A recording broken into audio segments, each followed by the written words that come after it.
Hello friends, कैसे हो आप सभी। उम्मीद करता हूं मस्त होंगे। ये क्वेश्चन देख रहे हो आप, 2020 में ही पूछा गया है। ठीक है, तो अजीब सा क्वेश्चन है। ठीक है, बहुत गलती गलती करने के चांस होते हैं दोस्तों। एमसीक्यू बहुत ज्यादा चांस होते हैं गलत होने के। ठीक है, बस एक बात सुन लेना हमसे।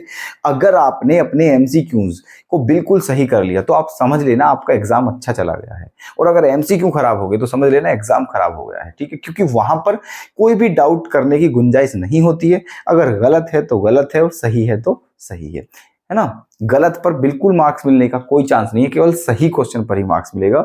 तो ऐसे ऐसे एमसीक्यूज आ जाते हैं जो कि बिल्कुल कभी कभी कंफ्यूज कर देते हैं कि आखिर यार ये क्या हो सकता है। और हम ऐसी चीजों पर ध्यान नहीं दे पाते हैं क्योंकि ये थोड़ी डेप्थ की बातें होती हैं। कैसी होती है? डेप्थ की। इसलिए ठीक है, समझना ध्यान से।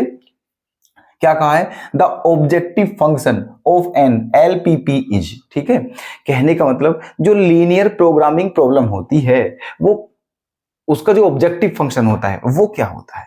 ठीक है, वो क्या होता है। अब सुनो हमारी बात। ऑप्शन आपको दिए हुए हैं।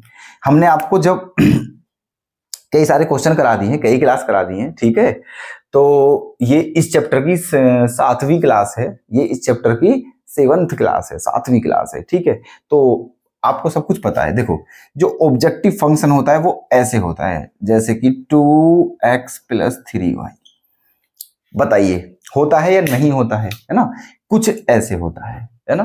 चलिए अब ऑप्शन देखते हैं। मान लीजिए हमारा ऑब्जेक्टिव फंक्शन यही है। अब ऑप्शन देखते हैं। क्या है पहला ऑप्शन? इसने कहा है कि जो एलपीपी है ना, उसका जो ऑब्जेक्टिव फंक्शन होता है वो एक कांस्टेंट होता है। क्या ये कांस्टेंट है आपका? बताइए आप, क्या ये कांस्टेंट है? इसमें दो दो वेरिएबल है, कांस्टेंट कैसे हो जाएगा? इसलिए ये पहला ऑप्शन क्या हो गया है आपका? गलत। ठीक है, इसको देखते हैं सी को। इसमें क्या कहा है?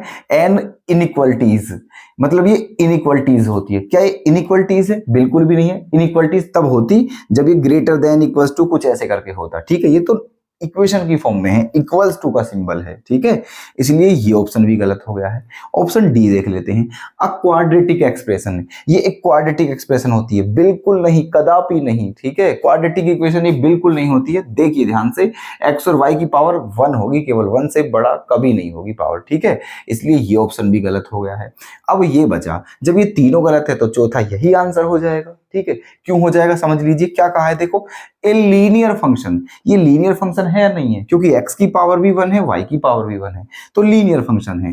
To be optimized. ठीक है, और क्या है? ऑप्टिमाइज्ड। लीनियर फंक्शन ऑप्टिमाइज्ड, कहने का मतलब ये एक जो ऑब्जेक्टिव फंक्शन है वो एक ऐसा लीनियर फंक्शन होता है, ठीक है, जो हमें ऑप्टिमाइज करना होता है। ऑप्टिमाइज का मतलब हम बता चुके थे फर्स्ट क्लास में। ठीक है, मतलब या तो इसकी मैक्सिमम वैल्यू निकालनी होती है या इसकी मिनिमम वैल्यू निकालनी होती है। ठीक है, तो ये ऑप्शन बिल्कुल सटीक है, यही इसका आंसर हो जाएगा सही। समझ गए हो ना सारे ऑप्शन कैसे कैसे, सबको एक्सप्लेन किया है। ठीक है, तो लीनियर फंक्शन भी है, ठीक है, और ऑप्टिमाइज इसे करना होता है। ठीक है, तो यही आपका हो जाएगा ऑप्शन बी इज करेक्ट।